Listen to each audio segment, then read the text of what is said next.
Tawa mereka menggema, menyebutku wanita dungu yang akan diusir setelah hartaku habis. Mereka tak sadar aku mendengar semuanya di balik pintu. Detik itu juga, kubekukan semua akses keuangan. Perang dimulai. Suamiku, mertuaku, dan wanita itu akan hancur lebur. Sebelum ceritanya dimulai, silakan tulis di kolom komentar dari daerah mana saja teman-teman yang menonton cerita ini. Dan dengar cerita sambil aktivitas apa? Nyapu, ngepel, tiduran, rebahan? Yuk kita simak ceritanya. Langit Jakarta sore itu tampak labu, seolah mengerti suasana hati Kirana yang sedang lelah luar biasa. Wanita berusia 28 tahun itu baru saja mendarat dari penerbangan panjang usai mengurus proyek besar di Singapura. Selama ini, Randy, suaminya, hanya tahu Kirana pergi untuk urusan dinas kantor biasa sebagai staf administrasi. Kirana sengaja menyembunyikan jabatan aslinya sebagai pemilik saham mayoritas di sebuah perusahaan teknologi yang sedang naik daun. Ia ingin Randy mencintainya apa adanya, bukan karena hartanya. Kirana menyeret koper kecilnya melintasi halaman rumah mewah bernuansa Mediterania itu. Rumah yang sertifikatnya atas nama Kirana, namun dibeli dengan dalih hadiah pernikahan, agar ego Randy tidak terluka. Harusnya, Randy menjemputnya di bandara, tapi pria itu beralasan sedang rapat penting dengan investor. Kirana tersenyum kecut. Ia tahu, rapat, Randy seringkali hanya bualan. Saat tangannya hendak memutar gagang pintu kayu jati yang kokoh itu, gerakan Kirana terhenti. Pintu tidak tertutup rapat, menyisakan celah kecil yang membiarkan suara dari ruang keluarga merembes keluar. Terdengar tawa renyah yang asing, disusul suara berat Randy dan tawa melengking Ibu Ratih, ibu mertuanya. Tenang saja, Nak Desi. Sebentar lagi rumah ini jadi milikmu. Suara Ibu Ratih terdengar begitu jelas, setajam sembilu. Jantung Kirana serasa berhenti berdetak. Ia mendekatkan telinganya, menahan napas. Tapi Mas Randy bilang istrinya itu agak perhitungan ya, Bu? Suara wanita lain, yang dipanggil Desi, menyahut dengan nada manja yang dibuat-buat. Ibu Ratih mendengus keras. Perhitungan apanya? Dia itu cuma wanita dungu yang terlalu bucin sama Randy. Asal Randy manis sedikit, dia pasti luluh. Wanita dungu itu akan kita usir, setelah kukuras semua harta miliknya. Dia pikir Randy mencintainya? Cih, Randy cuma butuh uang gajinya buat gaya hidup kita. Kirana membeku. Darah di tubuhnya seolah surut seketika, digantikan oleh hawa dingin yang menusuk tulang. Ia menunggu, berharap Randy membela dirinya. Berharap suaminya akan marah karena ibunya menghina istri sendiri. Namun, yang terdengar justru tawa Randy. Tawa yang biasanya Kirana rindukan, kini terdengar seperti suara iblis. Sabar ya, sayang, ujar Randy, dan Kirana tahu kata, sayang, itu bukan untuknya. Kirana itu gampang dibodohi. Kemarin dia baru transfer bonus tahunannya buat modal usaha. Aku. Padahal uangnya buat beli tas branded ibu sama buat DP mobil baru kamu. Des. Ih, Mas Randy nakal deh. Terus kapan dia ditendang? Tanya Desi sambil terkikik. Sabar, jawab Randy. Tunggu sampai sertifikat rumah ini berhasil aku balik nama. Notaris langgananku butuh waktu sedikit lagi buat memalsukan tanda tangan persetujuan dia. Begitu rumah ini jadi atasku, Kirana bakal kutendang keluar cuma bawa baju di badan. Dunia Kirana runtuh. Tas tangan yang ia genggam nyaris terjatuh kalau saja ia tidak mencengkeramnya kuat-kuat hingga kukunya memutih. Air mata yang hendak jatuh tertahan di pelupuk mata. Rasa sakit itu ada, menghujam dada hingga sesak. Tapi rasa sakit itu dengan cepat bermetamorfosis menjadi amarah yang menyala-nyala. Selama 5 tahun pernikahan, Kirana menutup mata pada kekurangan Randy. Ia menutup telinga pada nyinyiran Ibu Ratih yang selalu merasa kurang. Ia bekerja keras, seringkali hingga larut malam di depan laptop, mengendalikan perusahaannya dari jarak jauh, hanya demi memastikan Randy bisa hidup bak raja. Dan ini balasannya? Dikhianati. Direndahkan, dianggap sapi perah. Kirana mundur perlahan, menjauh dari pintu agar bayangannya tidak terlihat. Ia bersandar pada pilar teras, mengatur napasnya yang memburu. Tangannya yang gemetar merogoh saku, mengeluarkan ponsel pintar keluaran terbaru. Wajahnya yang tadi sendu kini berubah keras dan dingin. Tidak ada lagi Kirana yang lembut dan penurut. Dengan gerakan cepat, jari-jarinya menari di atas layar. Ia membuka aplikasi mobile banking prioritas miliknya. Saldo yang tertera di sana memiliki jumlah digit yang bisa membuat Randy dan Ibu Ratih pingsan jika melihatnya. Pertama, ia membuka menu kartu kredit tambahan. Kartu Black Card yang dipegang Randy untuk keperluan darurat, tapi nyatanya dipakai untuk foya-foya. Klik. Blokir permanen. Kedua, ia masuk ke rekening operasional rumah tangga. Rekening yang selalu ia isi setiap bulan hingga puluhan juta rupiah agar Ibu Ratih bisa belanja dan arisan sosialita. Klik. Bekukan rekening. Ketiga, dan yang paling fatal, ia memindahkan seluruh dana likuid dari rekening bersama, yang 99% isinya adalah uang Kirana, ke rekening deposito pribadi yang tidak bisa diakses siapapun kecuali dirinya. Klik. Transfer berhasil. Notifikasi demi notifikasi muncul di layar ponselnya. Dalam hitungan kurang dari 3 menit, akses keuangan Randy sudah lumpuh total. Pria itu kini miskin, semiskin-miskinnya. Karena Kirana tahu persis saldo di rekening pribadi Randy tidak pernah lebih dari 2 juta rupiah. Kirana menatap layar ponselnya dengan senyum miring yang mengerikan. "Kalian mau main api?" bisiknya lirih pada angin sore yang berhembus. "Aku akan membakar kalian sampai jadi abu." Ia menarik napas panjang, memasang kembali topeng wajah lelah namun manis yang biasa ia tunjukkan. Ia merapikan rambutnya, lalu melangkah kembali ke depan pintu. Kali ini, ia tidak mengendap-endap. "Assalamualaikum," seru Kirana dengan suara lantang seraya membuka pintu lebar-lebar. Suasana di ruang tengah seketika hening. Randy yang sedang merangkul pinggang Desi langsung melompat berdiri. Ibu Ratih yang sedang memegang katalog perhiasan tersedak ludahnya sendiri. Desi, wanita berambut pirang dengan pakaian kurang bahan itu, tampak canggung dan pura-pura sibuk membetulkan letak duduknya. Kirana, kau sudah pulang?" Randy tergagap. Wajahnya pucat pasi. Ia buru-buru merapikan kemejanya. Kirana tersenyum manis, senyum yang tidak mencapai matanya. Ia melirik Desi sekilas, lalu beralih ke Ibu Ratih. "Iya, Mas. Kerjaan selesai lebih cepat." "Wah, ada tamu ya? Siapa ini?" tanyanya dengan nada polos yang dibuat-buat, seolah ia tidak baru saja mendengar rencana busuk mereka untuk membuangnya ke jalanan. Randy berdeham, mencoba mengembalikan wibawanya. "Oh, ini Desi. Sepupu jauh aku dari luar kota. Dia lagi main ke Jakarta. Mau cari kerja. Kasihan kalau ngekos. Jadi ibu suruh nginep sini sebentar." "Oh, sepupu." Kirana mengangguk-angguk, menatap Desi dari ujung kaki hingga ujung kepala. Tatapan yang membuat Desi merasa telanjang dan terintimidasi, meski Kirana tersenyum. "Salam kenal, Mbak Desi. Semoga betah ya di rumah kami." Kirana sengaja menekan kata "kami."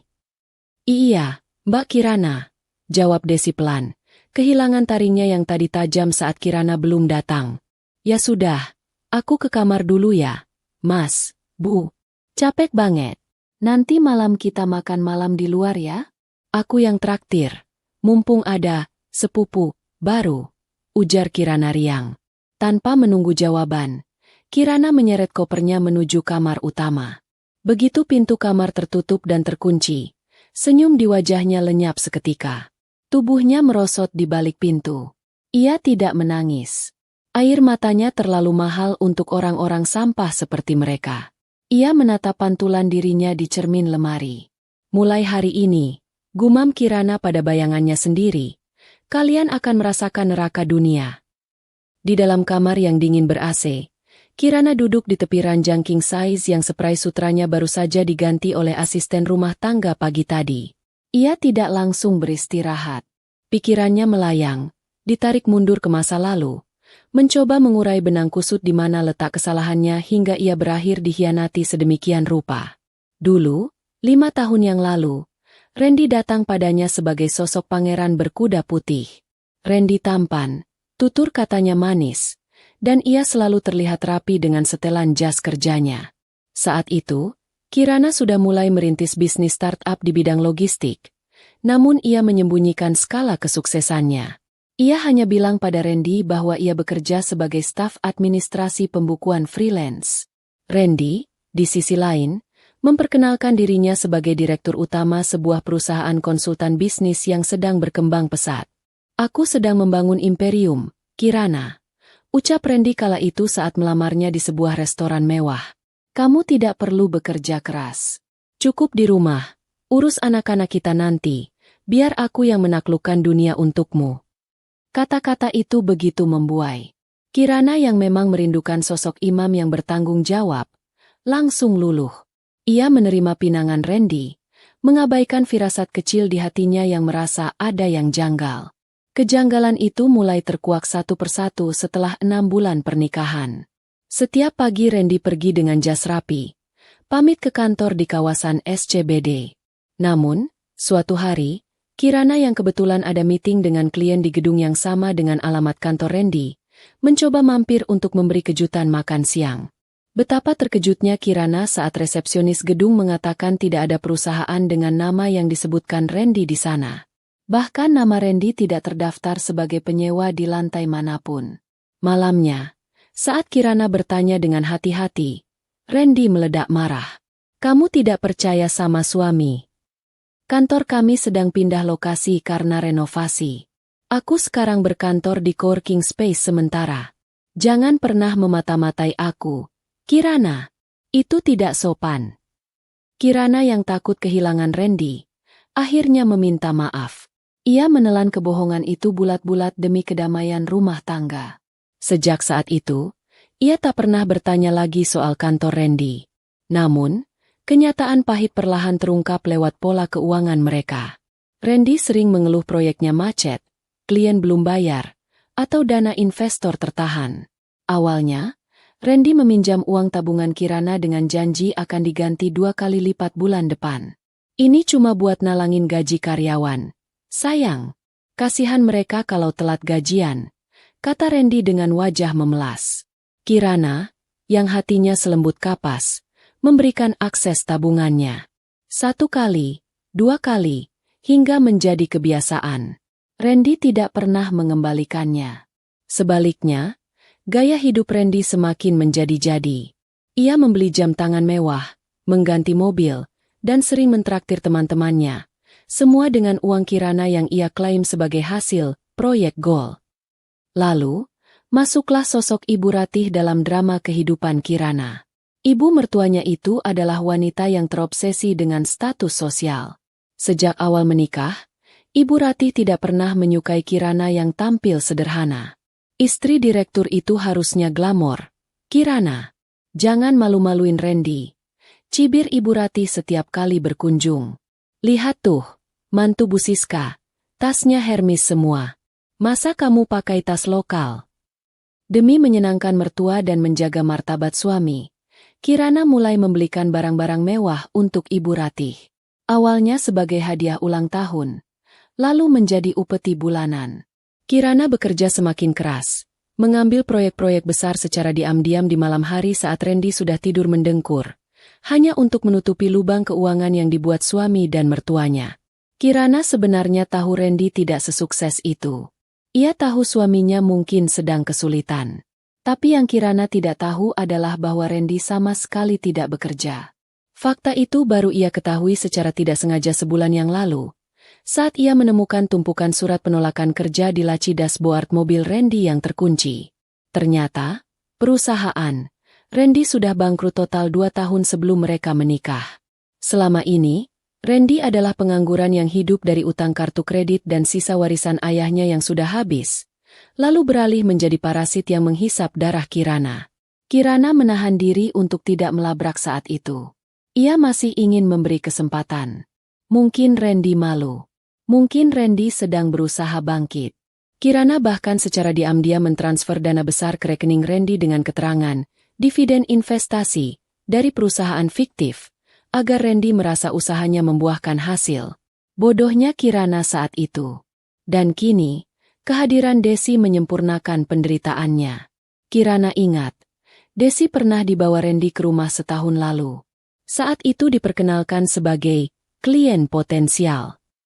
Kirana melayani Desi dengan ramah, memasakkan makanan enak, bahkan memberikan oleh-oleh kain batik mahal. Ternyata, di balik punggungnya, mereka menertawakan kenaifan Kirana. Desi bukan klien. Desi adalah mantan pacar Randy saat kuliah. Wanita yang dulu meninggalkan Randy karena Randy miskin, dan kini kembali karena mengira Randy sudah kaya raya, kekayaan yang sebenarnya milik Kirana. Di dalam kamar itu, Kirana membuka laci meja riasnya. Ia mengambil sebuah map merah yang ia sembunyikan di bagian paling bawah. Di dalamnya terdapat laporan detektif swasta yang ia sewa seminggu lalu, saat kecurigaannya mulai memuncak karena Randy sering pulang pagi dengan bau parfum wanita. Kirana membuka lembar demi lembar laporan itu. Foto-foto Randy dan Desi check-in di hotel murah. Foto Randy sedang berjudi. Dan yang paling menyakitkan, bukti transfer dari rekening Randy ke rekening Desi dengan nominal yang fantastis. Tepat di hari ulang tahun pernikahan Kirana yang kelima, hari di mana Randy bilang ia tidak punya uang untuk membelikan kado. Ternyata aku bukan berkorban untuk suami yang sedang berjuang, desis Kirana, meremas foto Randy yang sedang tertawa lebar sambil memegang gelas alkohol. Aku berkorban untuk membiayai perselingkuhan dan kemalasan. Air mata yang tadi ditahan akhirnya menetes satu. Hanya satu. Itu adalah air mata terakhir untuk meratapi nasibnya sebagai korban. Setelah ini, tidak ada lagi korban. Kirana berdiri, menghapus jejak air mata itu dengan kasar. Ia berjalan ke arah brankas kecil di sudut lemari pakaian. Ia menekan kode kombinasi. Brankas terbuka. Di sana tersimpan sertifikat rumah asli, BPKB mobil-mobil mewah yang dipakai Randy, dan perhiasan emas batangan miliknya. Semua dokumen asli ini sudah ia amankan. Yang ada di laci kerja Randy, yang sedang berusaha dicuri dan dipalsukan oleh suaminya itu, hanyalah fotokopi berwarna yang sangat mirip aslinya. Kirana sudah selangkah lebih maju. Kalian pikir aku bodoh? Gumam Kirana. Ia mengambil sebuah flash disk hitam dari dalam brankas. Flash disk ini berisi semua bukti kebohongan Randy, rekaman suara hinaan Ibu Ratih, dan bukti perselingkuhan. Ini adalah amunisi perang. Tapi Kirana belum akan meledakkannya sekarang. Ia ingin melihat wajah panik mereka saat menyadari uang mereka hilang. Ia ingin melihat mereka merangkak memohon padanya sebelum ia menendang mereka keluar. Terdengar ketukan di pintu kamar. Sayang, kamu tidur? Suara Randy terdengar dari luar, lembut dan penuh kepalsuan. Ibu tanya, jadi makan malam gak? Desi sudah lapar nih. Kirana menatap pintu dengan tatapan tajam. Ia menarik napas dalam-dalam, mengubah ekspresinya kembali menjadi istri yang patuh. Iya, Mas. Sebentar lagi aku keluar. Jawab Kirana dengan nada riang. Ia membuka pintu, tersenyum lebar pada Randy yang berdiri di sana. Randy tampak tidak sabar. Mungkin membayangkan makan malam mewah yang akan dibayar oleh Kirana.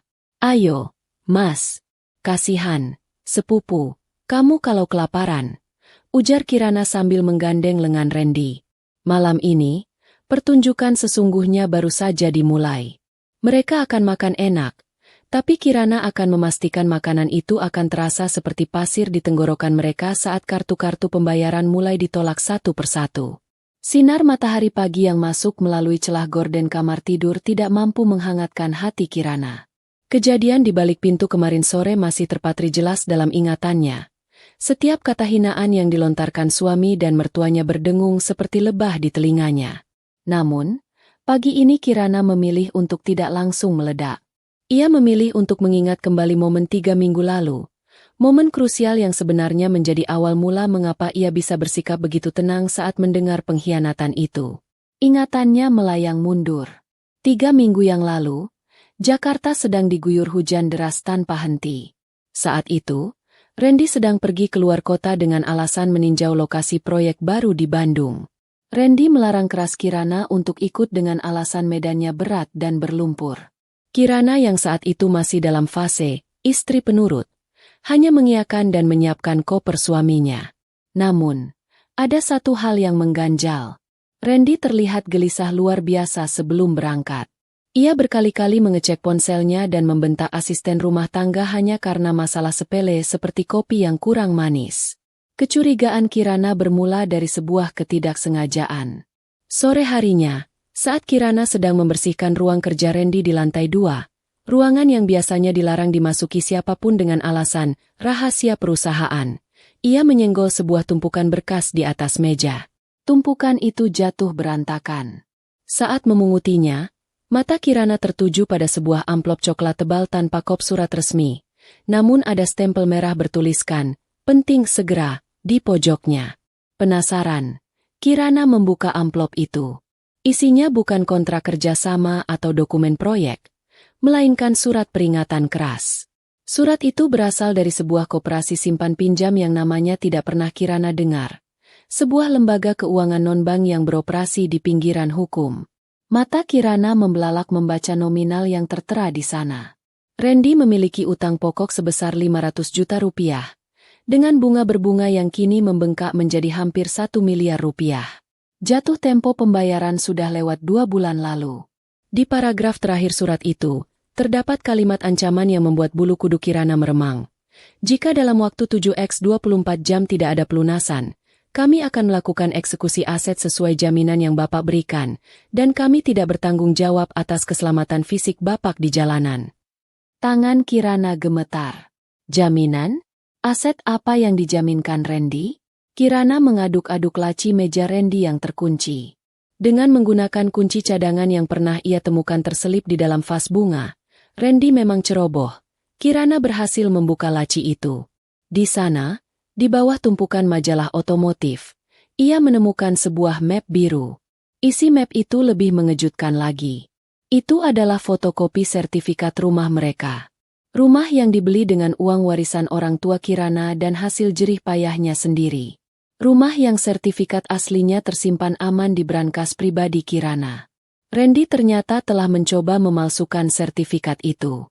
Ada beberapa lembar kertas latihan tanda tangan di mana Randy berulang kali mencoba meniru tanda tangan Kirana. Di lembar paling belakang, terdapat surat penolakan dari seorang notaris.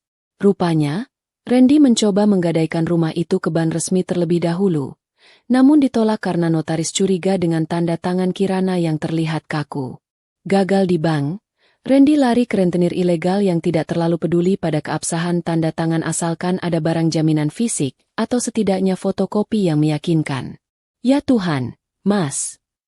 Desis Kirana saat itu, terduduk lemas di kursi kerja suaminya yang berharga puluhan juta, kursi yang juga dibeli pakai kartu kredit Kirana. Randy bukan hanya bangkrut. Randy sedang menggali kuburan massal untuk mereka berdua. Jika rentenir itu datang, mereka tidak akan peduli siapa pemilik asli rumah ini. Mereka akan mengobrak-abrik segalanya. Namun, kejutan hari itu belum berakhir. Kirana yang sudah dikuasai rasa curiga, memutuskan untuk menyelidiki lebih jauh. Ia teringat pada sosok wanita bernama Desi yang beberapa kali disebut Randy sebagai rekan bisnis. Naluri istri bicaranya jarang salah. Kirana menghubungi kenalan lamanya, Pak Burhan, seorang pensiunan polisi yang kini bekerja sebagai detektif swasta. Kirana meminta Pak Burhan menyelidiki latar belakang Desi dan aktivitas Randy yang sebenarnya. 2 hari kemudian, Pak Burhan mengajak Kirana bertemu di sebuah kafe kecil yang sepi pengunjung di daerah Jakarta Selatan. Pria parubaya itu menyerahkan sebuah amplop tebal dengan wajah serius. Ibu Kirana, Anda harus kuat melihat ini, kata Pak Burhan dengan nada prihatin. Kirana membuka amplop itu perlahan. Foto-foto berjatuhan ke atas meja. Foto Randy dan Desi sedang makan malam romantis. Foto mereka masuk ke sebuah motel murah di puncak. Dan foto mereka sedang tertawa lepas di dalam mobil Randy. Hati Kirana nyeri, seperti disayat sembilu. Namun, ia menahan air matanya. Ia fokus pada data tertulis yang diserahkan Pak Burhan. Wanita ini, Desi Ratnasari, bukan pengusaha. Jelas Pak Burhan sambil menunjuk foto Desi. Dia adalah buronan kasus penipuan berkedok arisan online dan investasi emas bodong di Surabaya dan Semarang. Total kerugian korbannya mencapai 3 miliar rupiah. Dia kabur ke Jakarta 6 bulan lalu dan mengubah penampilannya. Kirana ternganga. Jadi, dia kriminal. Betul, Bu. Dan sepertinya dia mendekati suami ibu karena mengira suami ibu orang kaya raya. Dari penyadapan percakapan telepon yang tim saya lakukan, Desi sering mendesak Pak Randy untuk segera mencairkan dana besar demi modal nikah mereka. Padahal sebenarnya uang itu mau dia pakai untuk membayar utang ke sindikat yang mengejarnya. Desi juga dikejar orang, Bu. Dia butuh tempat sembunyi dan uang tunai cepat. Fakta ini bagaikan petir di siang bolong, namun sekaligus menjadi cahaya terang bagi Kirana. Ini adalah senjata. Senjata yang sangat mematikan. Randy, suaminya yang sombong itu, ternyata sedang terlilit utang rentenir miliaran rupiah dan nyawanya terancam. Desi, pelakor yang belagu itu, ternyata adalah penipu buronan polisi yang juga sedang dikejar korban-korbannya. Mereka berdua adalah dua orang yang tenggelam, saling berpegangan satu sama lain, mengira pasangannya adalah pelampung penyelamat. Randy mengira Desi wanita kaya yang bisa membantunya, dan Desi mengira Randy konglomerat yang bisa melunasi utangnya. Padahal, keduanya sama-sama tong kosong. Dan satu-satunya sumber uang nyata di antara mereka adalah Kirana. Kirana tersenyum dingin di kafe itu, membuat Pak Burhan sedikit gentar melihat ekspresi kliennya. Rasa sakit hati karena diselingkuhi perlahan berubah menjadi rasa jijik dan rencana pembalasan yang sistematis. "Terima kasih, Pak Burhan," ucap Kirana saat itu. "Tolong simpan semua bukti aslinya. Saya akan butuh Bapak nanti saat waktunya tiba. Dan satu lagi, tolong cari tahu kontak para penagih utang yang mengejar Randy, serta ketua kelompok korban penipuan Desi." Pak Burhan mengangguk hormat. "Siap, Bu Kirana. Ibu mau lapor polisi sekarang?" "Jangan," jawab Kirana cepat. "Kalau lapor sekarang, terlalu mudah bagi mereka. Penjara itu terlalu nyaman. Saya ingin mereka merasakan ketakutan yang sesungguhnya dulu. Saya ingin mereka terbang tinggi dengan angan-angan mereka, sebelum saya hempaskan ke tanah." Kembali ke masa kini, Kirana menatap pantulan dirinya di cermin. Ia memegang kembali bukti-bukti itu, salinan surat utang Randy dan profil kriminal Desi, yang kini tersimpan rapi dalam flash disk di tangannya. Inilah senjata yang dimaksud. Randy memiliki fobia miskin dan takut mati di tangan preman. Desi memiliki fobia penjara dan takut diamuk masa korban penipuannya. Dan Kirana memegang kunci untuk melepaskan kedua ketakutan itu secara bersamaan. Kemarin sore, saat mendengar Randy dan ibunya merencanakan pengusiran dirinya, Kirana tahu waktunya sudah tiba. Ia tidak perlu lagi berpura-pura buta. Ia hanya perlu sedikit lagi bersabar, sedikit lagi bermain peran, untuk menggiring domba-domba bodoh itu masuk ke dalam kandang pembantaian. Kirana menyimpan flash disk itu ke dalam saku blazernya. Ia memoles lipstik merah menyala di bibirnya, warna yang melambangkan keberanian dan bahaya. Ia keluar dari kamar tidur. Langkah kakinya mantap menapaki lantai marmer rumahnya. Di luar sana, Randy, Ibu Ratih, dan Desi mungkin sedang menikmati sarapan dengan uang yang mereka pikir masih ada. Kirana akan memastikan sarapan pagi ini menjadi makanan enak terakhir yang bisa mereka nikmati dengan tenang. Kirana menuruni tangga dengan anggun. Aroma parfum mahalnya semerbak memenuhi ruangan. Di ruang makan, pemandangan menjijikan itu kembali tersaji. Desi duduk di kursi yang biasanya diduduki Kirana, di samping Randy, sedangkan Ibu Ratih sedang sibuk menyendokkan nasi goreng ke piring Desi seolah wanita itu adalah menantu kesayangannya. "Pagi semuanya," sapa Kirana dengan nada ceria yang sedikit berlebihan. Mereka bertiga tersentak. Desi buru-buru hendak berdiri, tapi Randy menahan tangannya, memberikan kode seolah berkata, "Tenang saja, dia bodoh kok." Kirana." "Pagi," jawab Randy canggung. "Desi lagi bantuin ibu siapin sarapan tadi. Jadi sekalian duduk situ." "Nggak apa-apa, Mas. Santai saja." Kirana duduk di kursi ujung, berhadapan dengan Ibu Ratih. Ia mengambil sepotong roti, mengolesnya dengan selai sambil tersenyum misterius. "Aku punya kabar gembira loh." Mata Ibu Ratih langsung berbinar. Insting maternya menyala. "Kabar apa? Kamu naik gaji?" Kirana mengangguk antusias. Lebih dari itu, Bu. Proyek di Singapura kemarin sukses besar. Perusahaan kasih aku bonus yang lumayan fantastis. Cukuplah buat beli 1 unit apartemen tunai. Keheningan melanda meja makan. Sendok di tangan Randy berhenti di udara. Mata Desi membelalak tamak. Kirana bisa melihat jakun Randy bergerak naik turun, menelan ludah. Umpan telah dilempar, dan ikan-ikan lapar ini langsung menyambarnya. Alhamdulillah, seru Ibu Ratih. Lupa bahwa semenit lalu ia memandang Kirana dengan jijik. Wah, menantu ibu memang pintar. Jadi, uangnya sudah masuk rekening. Sudah, Bu. Bohong Kirana. Padahal uang itu sudah aman di deposito yang tidak bisa mereka sentuh. Nah, karena rezeki ini, aku mikir gimana kalau akhir minggu ini kita adakan pesta syukuran? Kecil-kecilan saja, tapi mewah. Kita undang teman-teman dekat Mas Randy, keluarga besar ibu, dan tentu saja, Mbak Desi harus ikut ya. Randy tampak berpikir keras. Di otaknya yang licik, pesta ini adalah kesempatan emas. Ia bisa pamer ke teman-temannya bahwa ia masih kaya, dan ia bisa mengenalkan Desi pelan-pelan ke lingkungannya.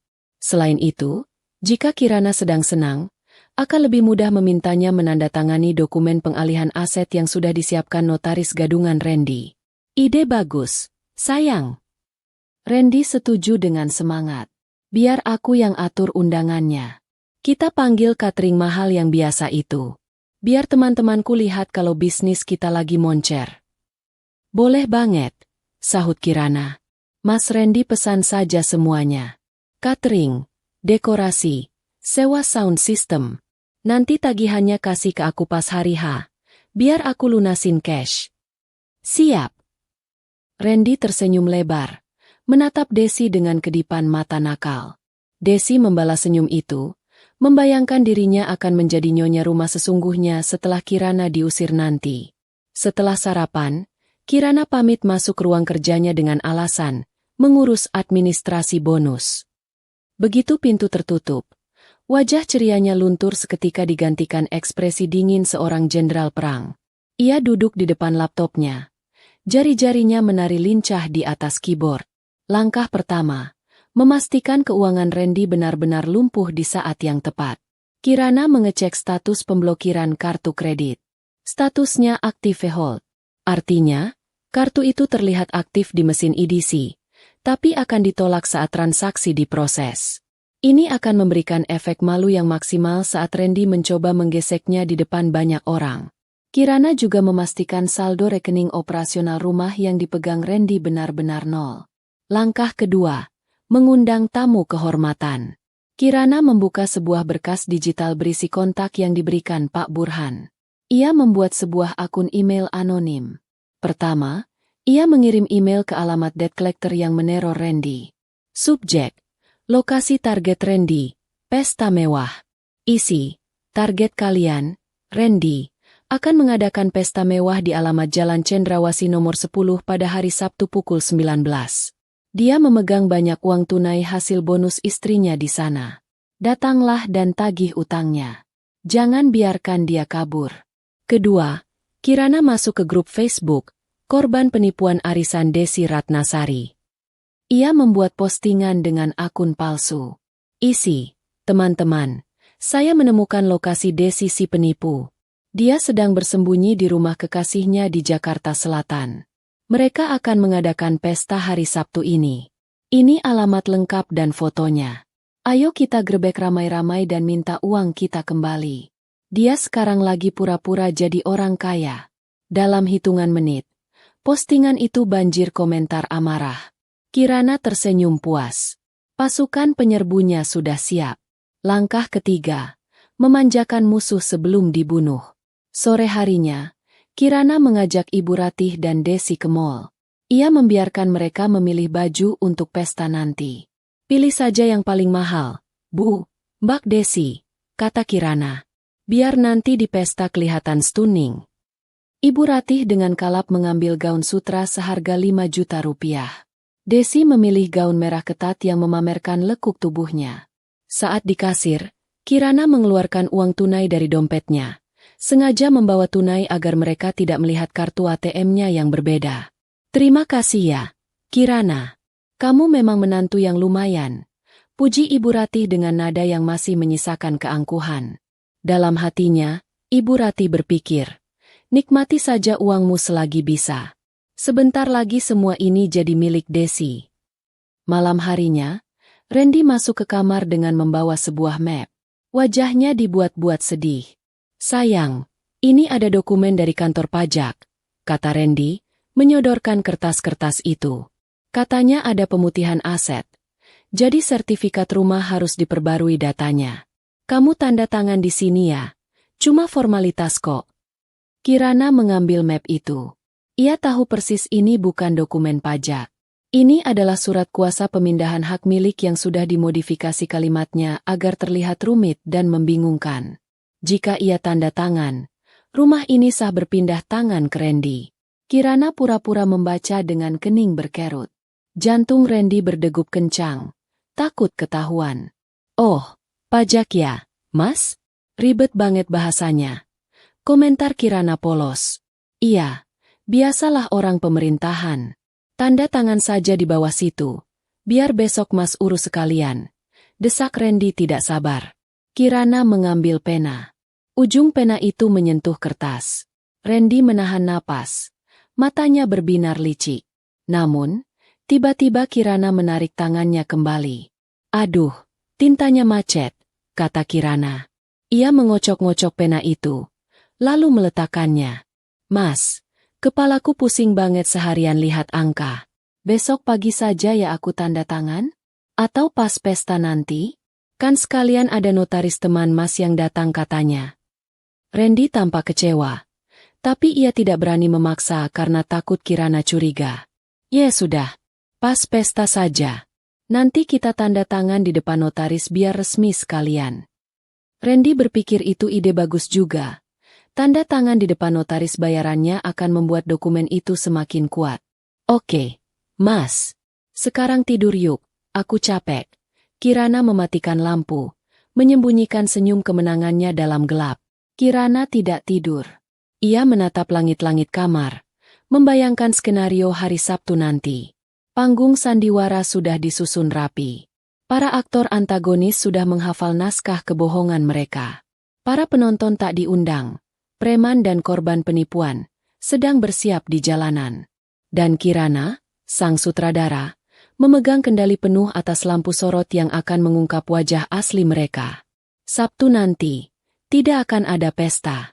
Yang ada hanyalah penghakiman. Kirana memejamkan mata, merasakan ketenangan yang aneh sebelum badai besar datang. Nikmati tidur nyenyak kalian yang terakhir, Mas Randy, Ibu, Desi. Bisiknya dalam hati, karena setelah ini, mimpi buruk kalian akan menjadi kenyataan selamanya. Hari Sabtu tiba dengan langit yang cerah, seolah alam semesta sedang mempersiapkan panggung yang sempurna untuk drama yang akan terjadi. Rumah mewah bergaya Mediterania itu telah disulap. Karangan bunga menghiasi pintu masuk, lampu-lampu gantung kristal telah dibersihkan hingga berkilau, dan meja-meja prasmanan dengan taplak kain satin putih telah tertata rapi di halaman belakang yang luas. Aroma daging panggang dan rempah-rempah mahal menguar ke udara, menjanjikan pesta yang megah. Randy berdiri di depan cermin besar di ruang tamu, merapikan dasi sutranya. Ia mengenakan setelan jas termahal yang pernah dibelikan Kirana, merasa dirinya adalah raja dunia hari ini. Di benaknya, pesta ini adalah proklamasi kesuksesannya. Ia membayangkan tatapan kagum teman-teman kuliahnya dulu yang sering meremehkannya, dan tatapan iri tetangga yang melihat kemewahan ini. Mas, aku cantik nggak? Suara manja Desi membuyarkan lamunan Randy. Wanita itu turun dari tangga mengenakan gaun merah menyala yang dipilihnya bersama Kirana kemarin. Gaun itu ketat, memeluk tubuhnya dengan provokatif, sedikit terlalu berlebihan untuk acara syukuran keluarga, namun Desi tidak peduli. Ia ingin semua mata tertuju padanya. Kamu sempurna, Des, puji Randy. Matanya menyapu tubuh Desi dengan lapar. Nanti kamu pura-pura jadi sepupu yang ramah ya. Jangan terlalu nempel dulu sama aku kalau ada keluarga besar. Siap, bos. Desi mengedipkan sebelah matanya. Tak lama kemudian, Ibu Ratih muncul dengan kebaya modern penuh payet dan kalung berlian yang melingkar di lehernya. Wajah tuanya dipoles make-up tebal untuk menutupi kerutan, membuatnya terlihat seperti nyonya besar yang angkuh. "Mana Kirana? Kok belum turun? Tamu sudah mulai datang tuh." "Dia lagi di dapur, Bu." "Biasa, ngecek makanan," jawab Randy enteng. Satu persatu tamu mulai berdatangan. Teman-teman Randy yang kebanyakan pengusaha muda, atau setidaknya mengaku demikian, kerabat jauh Ibu Ratih yang bermulut pedas, hingga tetangga kompleks yang penasaran. Musik jazz lembut mengalun dari pengeras suara mahal yang disewa Randy. Suasana terasa hangat dan penuh tawa kepalsuan. Randy sibuk menyalami tamu, menebar senyum, dan membual tentang proyek miliaran yang baru saja ia tembus. Desi berbaur dengan luwes, memperkenalkan diri sebagai sepupu sukses dari Surabaya yang sedang berinvestasi di Jakarta. Sementara Ibu Ratih sibuk memamerkan perhiasannya pada ibu-ibu arisan yang ia undang khusus untuk membuat mereka iri. Namun, Kirana belum menampakkan batang hidungnya. Kekacauan pertama dimulai ketika manajer catering, seorang pria parubaya bernama Pak Asep, mendekati Randy dengan wajah tidak enak. "Maaf, Pak Randy, bisa bicara sebentar?" bisik Pak Asep. Randy permisi pada teman bicaranya dan menepi. "Ada apa, Pak? Makanannya kurang?" "Bukan, Pak. Soal pelunasan. Sesuai perjanjian, sisa pembayaran 70% harus lunas sebelum makanan utama dibuka. Tadi saya coba gesek kartu yang Bapak kasih kemarin untuk deposit, tapi ditolak mesin. Declined, Pak." Randy mengerutkan kening. "Ah, masa? Mungkin sinyalnya jelek. Coba lagi sekarang." Randy mengeluarkan dompetnya, mengambil kartu kredit Black Card, kartu tambahan dari rekening Kirana yang selama ini ia banggakan. Dengan gaya sok kuasa, ia menyerahkannya pada Pak Asep yang membawa mesin EDC portable. Pak Asep menggesek kartu itu. Menunggu beberapa detik. Bep, bep, transaction declined. Kontak bank. Wajah Randy mulai memerah.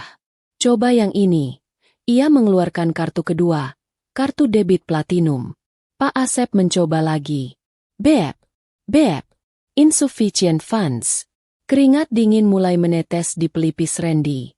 Teman-temannya mulai melirik ke arah mereka. Suasana canggung mulai tercipta. "Kok bisa sih? Saldo saya miliaran kok." Randy mulai panik. Suaranya sedikit meninggi.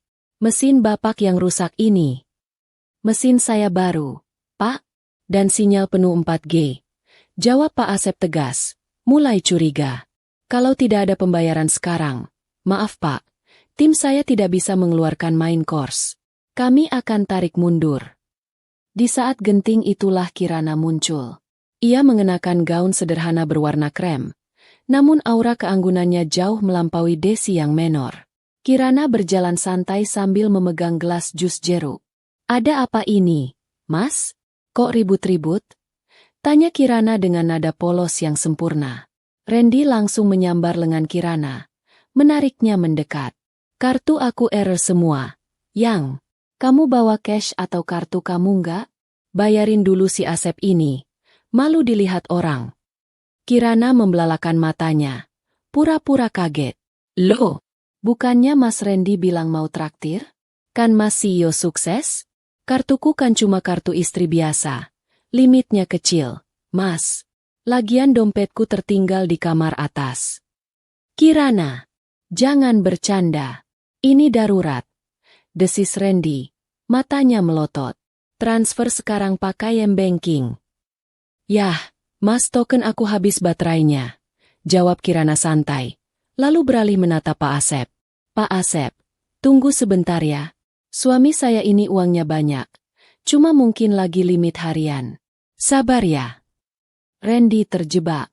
Ia tidak bisa memaksa Kirana di depan umum tanpa terlihat kasar. Akhirnya, ia harus merelakan jam tangan Rolex, yang sebenarnya KW Super, tapi ia klaim asli, sebagai jaminan sementara kepada Pak Asep agar makanan tetap keluar. Hati Randy panas. Harga dirinya mulai tergores. Belum sempat Randy bernapas lega, kekacauan kedua terjadi. Kirana berjalan menuju kerumunan di mana Desi sedang tertawa lepas bersama teman-teman Randy. Desi sedang memegang gelas wine, bergaya bak sosialita kelas atas. Wah, Mbak Desi, gaunnya bagus sekali. Sapa Kirana ramah. Oh, iya dong, Mbak. Ini sutra impor. Jawab Desi sombong. Oh ya. Kirana tersenyum miring. Saat ia berpura-pura hendak bersulang dengan gelas jus jeruknya, kakinya tersandung kaki meja. Biur. Jus jeruk berwarna kuning pekat itu tumpah membasahi bagian depan gaun merah Desi. Warna oranye bercampur merah menciptakan noda yang sangat mencolok dan memalukan tepat di bagian dada dan perut. Ah! Desi menjerit histeris. Baju mahalku. Ya ampun. Maaf, Mbak Desi. Seru Kirana, buru pura panik.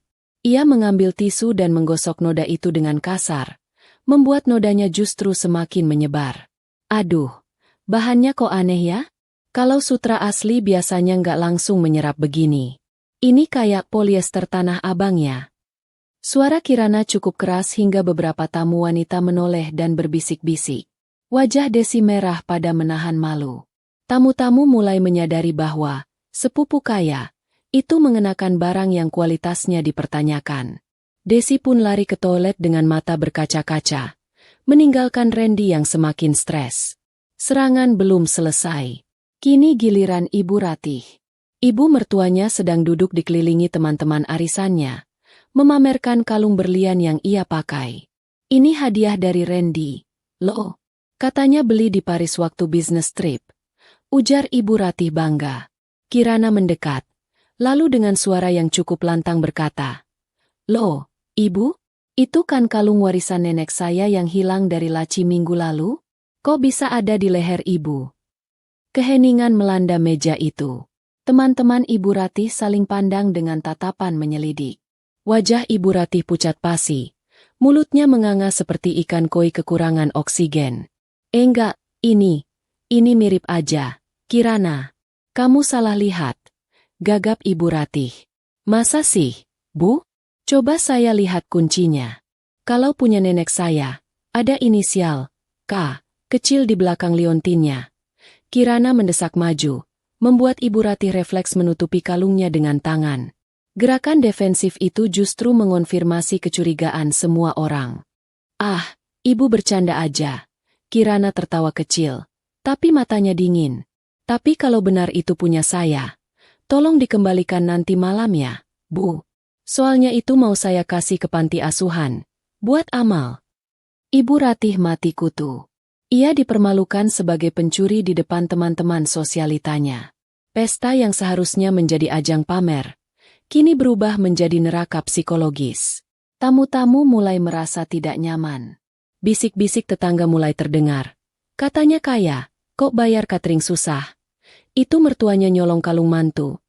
Sepupunya kok norak banget. Randy yang mendengar kasakusuk itu merasa kepalanya mau pecah. Ia menatap Kirana yang berdiri tenang di tengah ruangan. Tersenyum manis pada tamu seolah tidak terjadi apa-apa. Randy sadar, ini bukan kebetulan. Istrinya sedang bermain api. Amarah Randy memuncak. Persetan dengan pesta. Persetan dengan tamu. Ia butuh kontrol kembali. Dengan langkah lebar dan wajah merah padam, Randy menghampiri Kirana, mencengkeram pergelangan tangannya dengan kasar. Ikut aku ke ruang tengah sekarang, desis Randy. Kita perlu bicara. Kirana tidak melawan. Ia justru membiarkan dirinya diseret. Dalam hati ia bersorak. Bagus, Mas. Bawalah aku ke panggung utama. Biar semua orang melihat siapa kamu sebenarnya. Randy menyeret Kirana ke ruang tengah yang terhubung langsung dengan taman belakang lewat pintu kaca besar yang terbuka. Di sana terdapat layar proyektor besar yang sedianya akan digunakan Randy untuk memutar video profil perusahaan fiktifnya demi meyakinkan tamu. Desi yang sudah membersihkan bajunya, meski nodanya masih terlihat, dan Ibu Ratih yang masih syok, segera menyusul mereka. Para tamu yang menyadari adanya keributan, perlahan berkumpul di sekitar ruang tengah. Musik jazz berhenti. Suasana berubah tegang. Kamu sengaja ya, Kirana? Bentak Randy. Tidak peduli lagi ada banyak orang yang menonton. Kamu mau mempermalukan suami sendiri? Berikan HP kamu. Aku butuh akses rekening sekarang juga buat bayar ini semua. Ibu Ratih ikut memanaskan suasana. Dasar istri durhaka. Suami lagi syukuran malah bikin ulah. Kasih HTMMU ke Randy.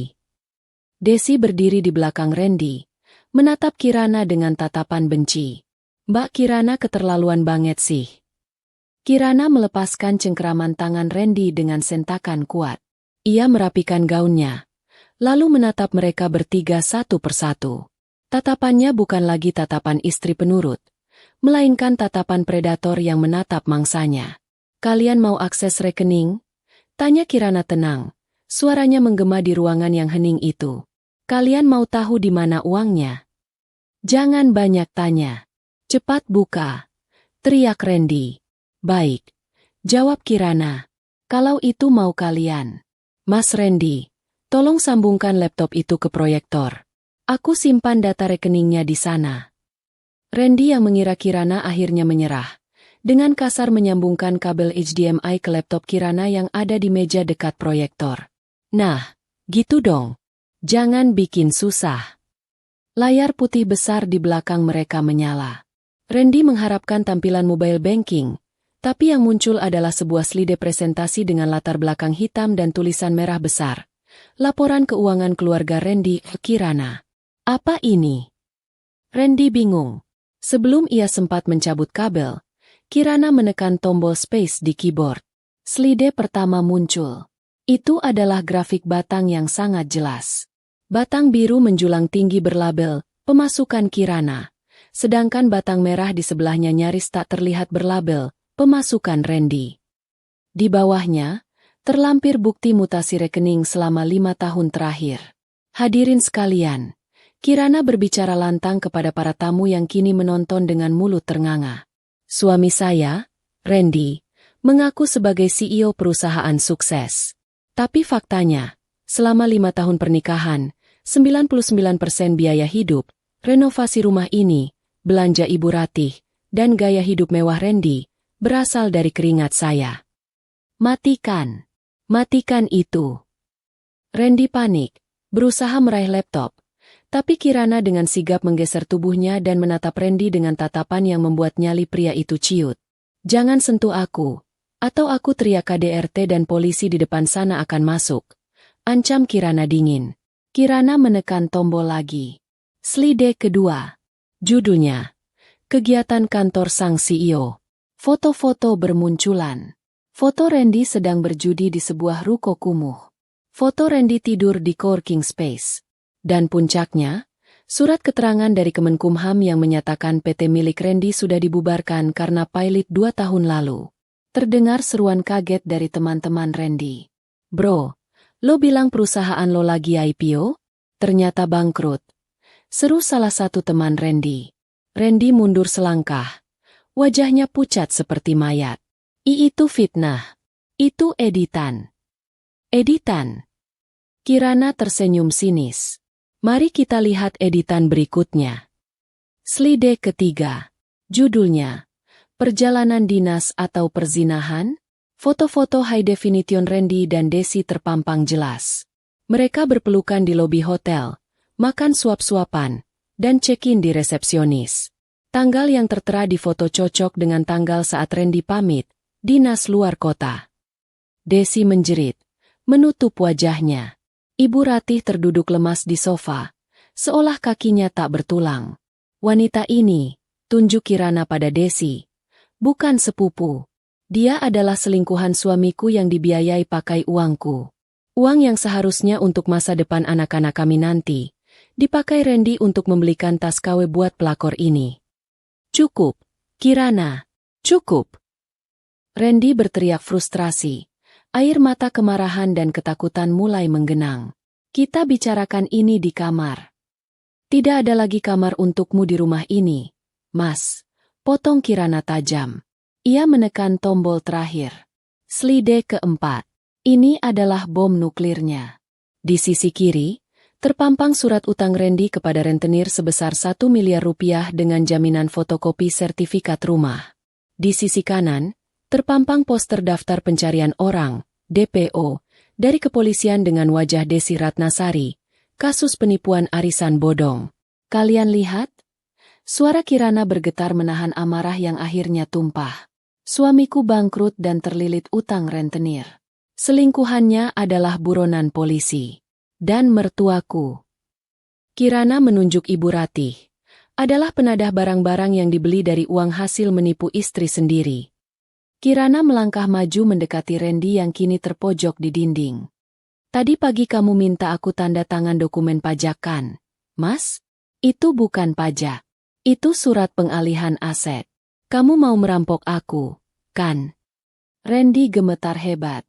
Rahasianya telanjang di depan semua orang. Dengar baik-baik, ucap Kirana. Suaranya rendah namun terdengar ke seluruh ruangan. Rumah ini atas namaku. Mobil di depan atas namaku. Tabungan, deposito, saham. Semuanya sudah aku amankan dan aku bekukan aksesmu. Kartu kreditmu sudah mati. Rekeningmu kosong. Kirana menatap mata Randy dalam-dalam. Kalian mau menguras hartaku? Harta yang mana? Mulai detik ini, kalian miskin. Kamu tidak punya apa-apa lagi selain baju yang menempel di badanmu itu. Mas. Suasana hening mencekam. Hanya terdengar isak tangis ketakutan Ibu Ratih. Namun, keheningan itu pecah ketika terdengar suara deru motor-motor besar berhenti di depan rumah, disusul suara teriakan massa yang marah. Desi penipu. Keluar lo. Randy bayar utang. Kami tahu lo di dalam. Wajah Randy dan Desi berubah dari pucat menjadi abu-abu. Mereka mengenali suara-suara itu. Itu bukan tamu undangan. Itu adalah masa lalu mereka yang datang menagih. Kirana menutup laptopnya dengan bunyi klik yang memuaskan. Ia menoleh ke arah pintu depan. Nah, Mas Randy, Mbak Desi, tamu VIP kalian sudah datang. Silakan dilayani. Aku mau istirahat. Kirana berjalan menaiki tangga dengan kepala tegak, meninggalkan kekacauan, teriakan, dan kehancuran total di lantai bawah. Ia tidak perlu melihat untuk tahu apa yang terjadi selanjutnya. Ia sudah menang. Gedoran di pintu utama terdengar semakin brutal, seolah kayu jati tebal itu akan retak seketika. Suara teriakan dari luar bukan lagi sekadar gumaman, melainkan auman kemarahan yang nyata. Di dalam ruang tengah yang masih menyisakan hawa dingin akibat presentasi Kirana, kepanikan mulai menjalar seperti virus. Tamu-tamu undangan yang awalnya terpukau dengan drama keluarga itu kini mulai ketakutan. Mereka bergeser menjauh dari Randy, Desi, dan Ibu Ratih, menciptakan lingkaran isolasi di sekitar 3 pesakitan itu. Siapa itu, Mas? Siapa orang-orang di luar itu? Jerit Ibu Ratih histeris.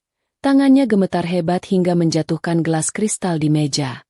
Pecahannya berserakan, seirama dengan hancurnya martabat keluarga itu. Randy tidak menjawab. Wajahnya bukan lagi pucat, melainkan abu-abu seperti orang yang kehilangan nyawa.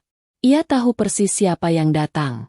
Ia mengenali suara bariton yang meneriakkan namanya dengan penuh ancaman. Itu suara Bang Togar, kepala penagih utang dari koperasi ilegal tempatnya meminjam uang. Buka pintunya, atau kami bakar rumah ini. Teriak suara dari luar. Sebelum Randy sempat berpikir untuk kabur lewat pintu belakang, pintu utama sudah didobrak paksa. Engselnya menjerit, kalah melawan kekuatan belasan orang yang merangsek masuk. Pemandangan yang terjadi selanjutnya adalah definisi kekacauan murni. Gerombolan pertama yang masuk adalah pria-pria bertubuh kekar dengan wajah garang. Mereka mengenakan jaket kulit dan tatapan mata yang siap membunuh. Di belakang mereka, menyusul sekelompok ibu-ibu dengan wajah merah padam karena amarah, beberapa membawa tas-tas yang siap dipukulkan. Itu dia. Itu Desi. Teriak salah satu ibu berkerudung merah sambil menunjuk Desi yang meringkuk di balik punggung Randy. Penipu uang arisan kita. Dan itu Randy, tunjuk Bang Togar, pria besar dengan bekas luka di pipi. Anak manis yang lari dari utang 1 miliar. Ruang tamu mewah itu seketika berubah menjadi arena penghakiman. Para tamu undangan Kirana, teman-teman Randy yang sok kaya dan sosialita teman Ibu Ratih, mundur teratur, merapat ke dinding, tidak ingin terlibat dalam urusan berdarah ini. Mereka menjadi saksi bisu bagaimana karma bekerja dengan kecepatan penuh. Bang Togar melangkah lebar mendekati Randy, mencengkeram kerah jas mahal suaminya itu dan mengangkatnya seolah Randy adalah boneka kapas. "Ampun, Bang! Ampun!" Randy memohon. Kakinya menendang-nendang udara. Wibawanya sebagai CEO lenyap tak berbekas, berganti menjadi tikus got yang terpojok. "Saya bayar. Saya pasti bayar." "Bayar pakai apa?" bentak Bang Togar. Ludahnya muncrat ke wajah Randy. "Kantor lu fiktif. Rumah ini ternyata bukan atas nama lu. Lu mau bayar pakai ginjal." Randy, dalam kepanikan yang memuncak, menunjuk ke arah tangga. Di sana, Kirana berdiri tenang, menatap kerusuhan di bawahnya dengan ekspresi datar seperti patung pualam. "Istri saya kaya raya, Bang!" teriak Randy putus asa, menjual istrinya demi keselamatan diri sendiri. Dia punya deposito miliaran. Tagih ke dia. Dia pasti bayar. Semua mata tertuju pada Kirana. Bang Togar menoleh, menatap wanita anggun di atas tangga itu. Ibu Ratih pun ikut berteriak dari lantai bawah, bersimpuh sambil menangis. "Kirana, tolong kami, Nak. Bayarkan utang suamimu. Jangan biarkan ibu mati di sini. Kamu kan menantu berbakti." Kirana menuruni 2 anak tangga perlahan. Langkahnya anggun namun mematikan. Ia tidak terlihat takut sedikit pun. Ia menatap Bang Togar, lalu beralih ke Randy yang menatapnya dengan penuh harapan menjijikan dari seorang pengecut. "Maaf, Pak." Suara Kirana terdengar jernih di tengah keributan itu. "Saya memang punya uang. Tapi saya tidak punya kewajiban membayar utang pribadi yang dibuat tanpa sepengetahuan saya, apalagi utang yang dipakai untuk membiayai wanita lain." Kirana menatap mata Randy tajam. "Kamu bilang saya wanita dungu, kan, Mas? Wanita dungu tidak akan membayar utang pintar suaminya." "Kirana!" Randy meraung, menyadari bahwa tameng terakhirnya baru saja membuangnya. "Bawa saja dia, Pak," lanjut Kirana dingin pada Bang Togar.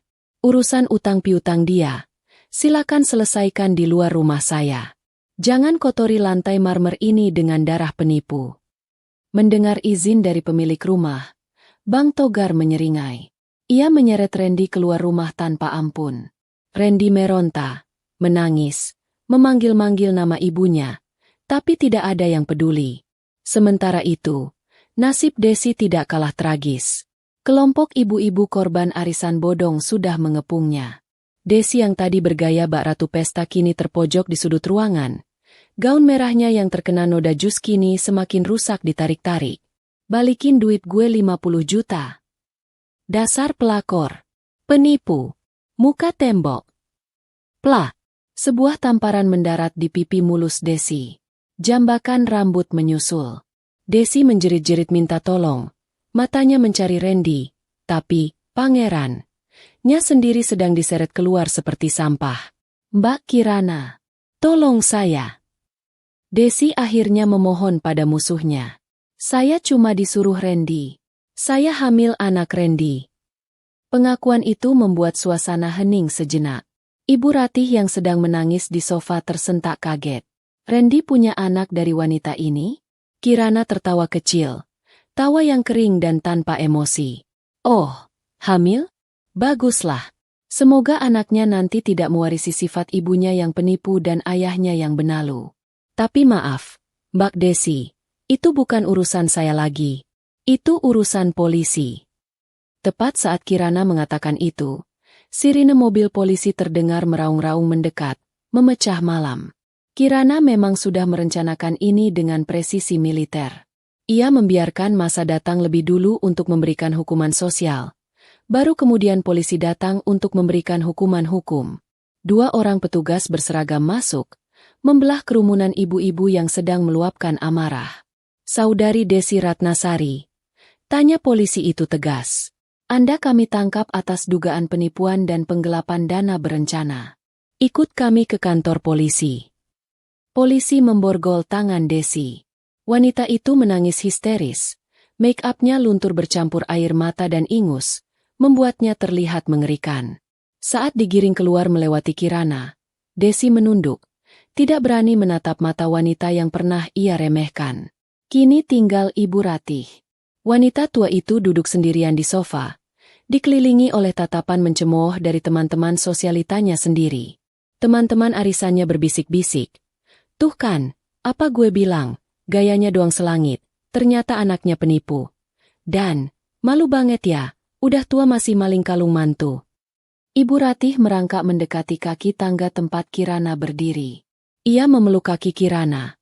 Air matanya membasahi sepatu hak tinggi menantunya. Kirana, maafkan ibu. Nak, ibu hilaf. Ibu cuma ikut-ikutan Randy. Ratap Ibu Ratih. Jangan usir ibu. Ibu sudah tua. Mau tinggal di mana kalau bukan di sini? Kirana menatap puncak kepala mertuanya.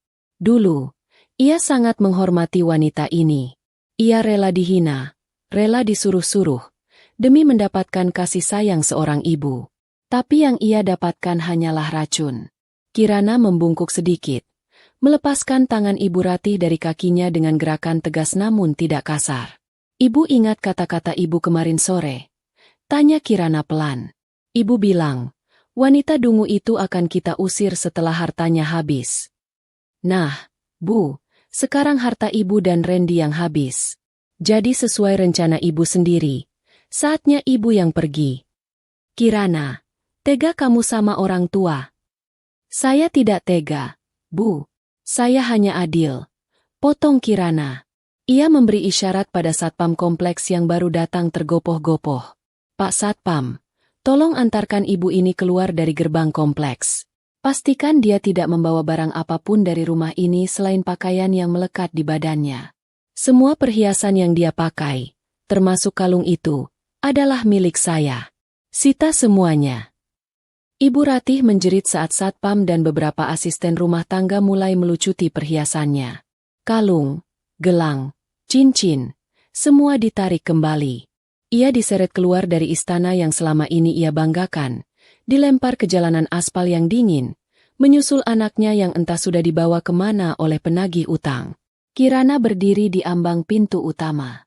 Ia melihat punggung-punggung orang yang pernah menyakitinya menjauh, hilang ditelan gelap malam. Tamu-tamu undangan satu persatu pamit dengan wajah canggung, meminta maaf dan buru-buru pergi, tidak ingin berlama-lama di rumah yang auranya kini begitu mendominasi. Ketika orang terakhir pergi, Kirana menutup pintu ganda yang besar itu. Blam! Suara pintu tertutup itu adalah suara terindah yang pernah ia dengar.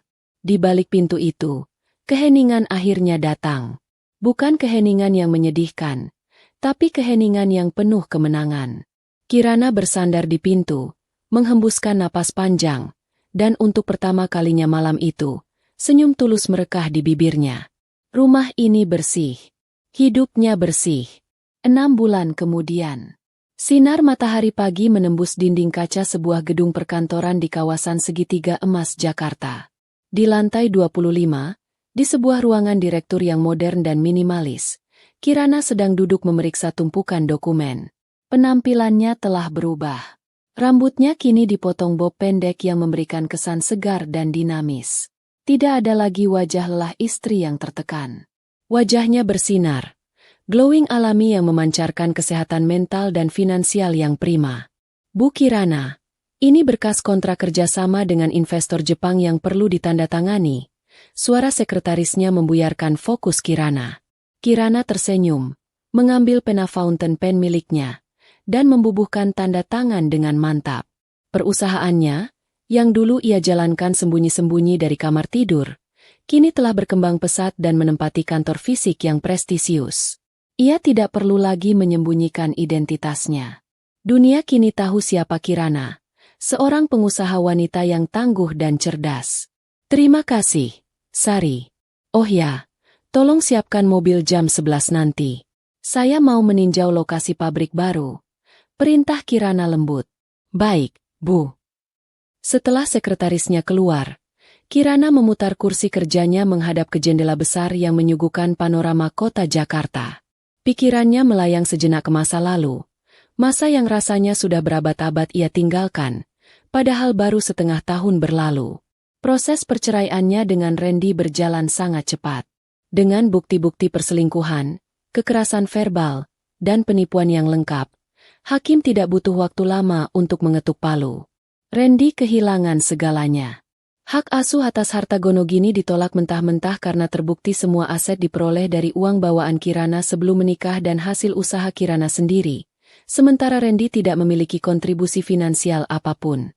Kabar tentang trio parasit, julukan yang Kirana berikan dalam hati untuk Randy, Desi, dan Ibu Ratih, sesekali masih sampai ke telinganya, dibawa oleh angin atau cerita tetangga lama yang tidak sengaja bertemu mereka.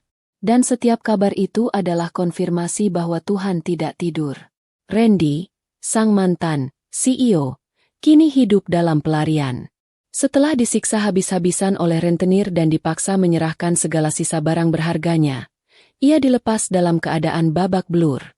Karena catatan kriminal penipuan dan namanya yang sudah masuk daftar hitam perbankan, blacklist by checking, tidak ada perusahaan yang mau mempekerjakannya.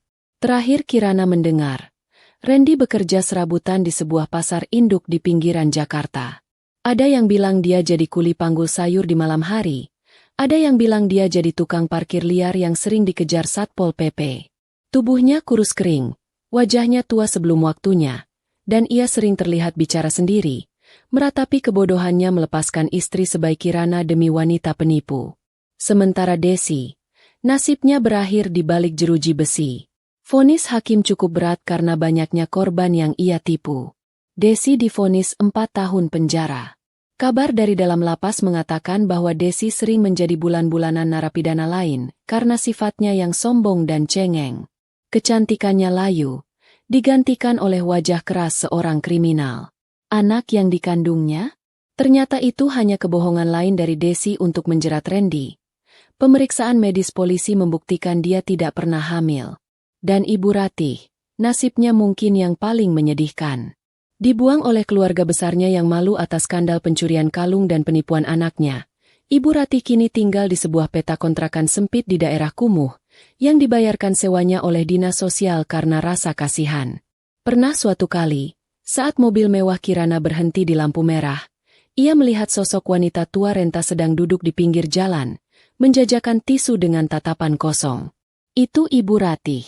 Kirana hanya menatapnya dari balik kaca mobil yang gelap. Tidak ada rasa ingin turun. Tidak ada rasa ingin memberi sedekah. Kirana tahu, jika ia memberi bantuan, itu hanya akan memperpanjang siklus racun mereka. Biarlah karma yang menjadi guru terakhir bagi mertuanya itu. Kirana memerintahkan sopirnya untuk jalan terus saat lampu hijau menyala. Masa lalu sudah selesai. Gumam Kirana pada dirinya sendiri. Menyesap latte hangat di tangannya.